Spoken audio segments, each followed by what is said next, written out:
Yo, real quick video. First, let me say rest in peace to my dog Takeoff. That shit was sad. I've been a Migos fan for a long time, but you know, they grew up, they kind of from Atlanta or the north side of Georgia, but that's close to Charleston. Um, so I just want to make sure that I kind of like pay respects when I say this video, but this video is one that I gotta kind of put out because there's a lot of weirdness around this video, and I gotta kind of explain it how maybe it should be. There's a lot of weirdness around Takeoff's death. Um, like I said, I've been a Migos fan, and I like Takeoff too. People say he rapped the best, although he rapped good as hell. I still think Offset is the best Migo. Takeoff, when Offset was in jail, Takeoff used to hold it down, definitely. But this video kind of gonna address some of the weird coincidences around Takeoff's death, and like when you see some of this weird shit, you kind of got to look at the industry a little different, which I always do. I think most people do now to a point where they kind of see through this weird shit. But like I say, man, much respects to Takeoff, his journey in life. But it looked like now a lot of times, people say, these rappers and shit be getting sacrificed. Oh shit. Sorry, honeycomb. They be saying like these people be getting sacrificed, and they to a point they kind of do a lot of times, but not everything be a sacrifice. Sometimes they just get killed by doing normal hood nigga shit, and but more times than not, artists get sacrificed, and it's not in the rap game. I think this is just in the black community where we're starting to notice, and rappers are an easier target because rappers kind of live a lifestyle where the people with the real blood on their hands can make it look like it's some rap lifestyle shit other than really what happened. Now with Takeoff, it's just too many. Like when all right, normally if a group breaks up, like Migos recently did, normally somebody dies in that group, and I'm gonna explain why.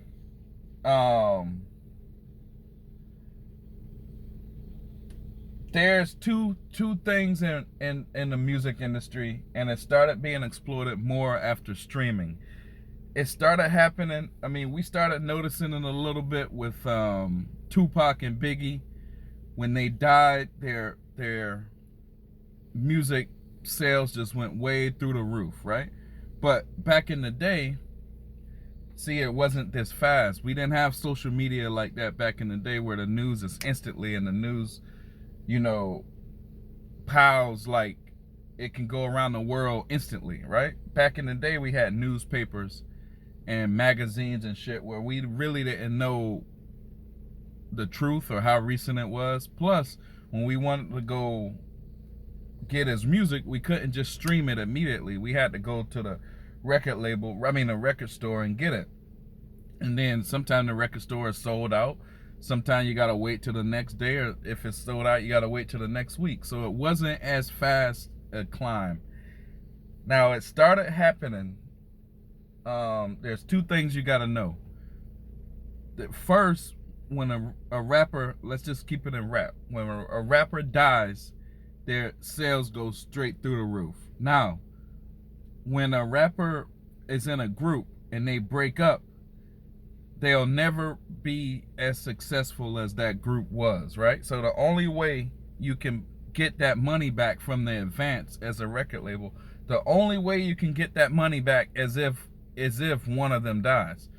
So once we saw that shit with Offset, it kind of, I've been saying it in my head, but I didn't want to say it out loud because I don't want to be like I'm wishing nothing on them boys. But for a while, I've been thinking, damn, Offset might get clipped because it'll be perfect to the, not perfect, but it'll be, he dates Cardi B, or he's married to Cardi B, so he'll be all in the paper. She'll make it, she'll give it a bigger boost with her being sad or whatever. So I was thinking, soon as Offset left, and probably everybody else was thinking this shit too, like, damn, Offset might be out. But the reason I'm doing this video, because I've been thinking that ever since Offset left them boys. But then it turned out to be Takeoff who got clipped. And the weird shit around it, Takeoff got clipped by his own people who started the shooting. He got shot by accident by his own people. But I don't know if it was an accident. So then, all right, so now you know streaming goes through the roof. You can look at this, it's called the Prince effect, because normally artists, you know, streams like 200 or 300% immediately after death and up to 100 days. They have done studies on this. I'll find the study. Maybe I'll put it in the links or whatever, or I'll make another video. But they have done studies on this. Even up to 100 days, your streams still are rising 200, 300%. They call it the Prince effect because Prince was the biggest. Prince rose 16,000%. Recently, we saw a big rise, 1,100% with PNB. But Prince, the Prince effect, they call it the Prince effect because his shit rose 16,000%. And like I said, with streaming and social media, the news runs instantly. You get paid for the data and you get paid for the stream. And streaming, the CD store never runs out. You can stream it as much as you want. So now, that's one thing. But another thing, the biggest thing you should look at is something they call a deaf man's clause or a keyman's clause. A keyman's clause is in a rap contract where if the rapper was to die, the label can take out insurance of up to 10%, no, 10 times what the rapper is actually worth or bringing in revenue. So 10 times what the Migos was worth is his insurance. If Takeoff or any of them was to ever die, their insurance is 10 times as worth what they ever brought in. But the family can't look at this clause. The family can't look at the insurance. The artist can't look at this insurance. This insurance was built, and it's totally legal because they say, you know, rappers, they take a lot of money to make them stars, so if they was to die, they can get this money back. But it's double dipping. Like I said, if you get the streams already through the roof, that's a lot of money the record label gets, and you get this keyman insurance clause.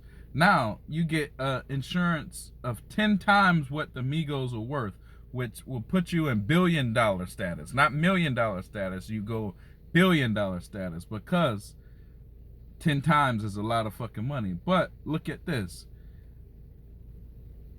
You should always know it's coming because, like, all right, like Migos' biggest hit was Bad and Bougie. Bad and Bougie, they have never got a hit bigger than that.